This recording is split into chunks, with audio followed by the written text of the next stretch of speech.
Okay, today we're in the process of putting the rings on the pistons.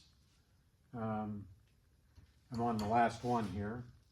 Just kind of show you how I do it. There's a top and a bottom compression ring. And then you've got a set of oil rings right below that. And they all have clearances. So the clearance on the top and the second ring are 10 to 20 thousandths once you put them inside. So you can see the gap on it before you put it inside the cylinder. Then the oil ring is 15 to 55 thousandths clearance.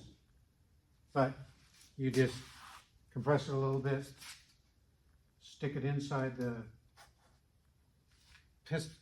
cylinder, and then there's a tool here that you can press it down in, which kind of centers the whole thing, so it doesn't get the gap offset.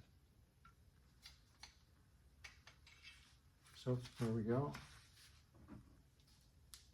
Got a feeler gauge.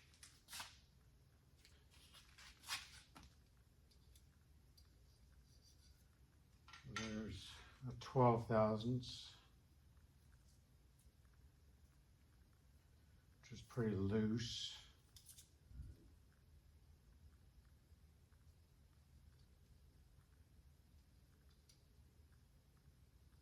$18 will not fit.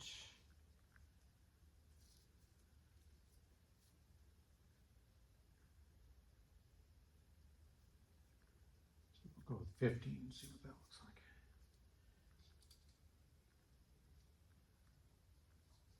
Okay, 15, so right in the middle, so perfect. Then you can just take it out. The very top one does not orientate, you got to watch that. So on these sets of rings, the second compression ring has a word on it, says top, so the top.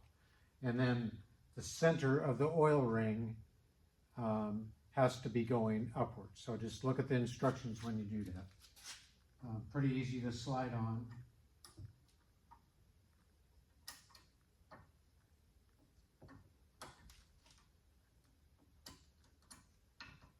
And then there's an orientation, so I'll show you that.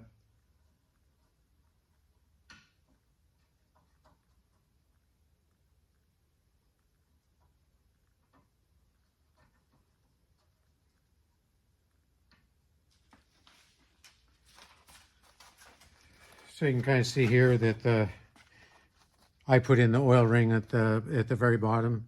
So you offset those two, and then the two compression rings at the top. So this is the cylinder top, front of the engine. Pretty simple, pretty basic. Just get them close, it'll be fine.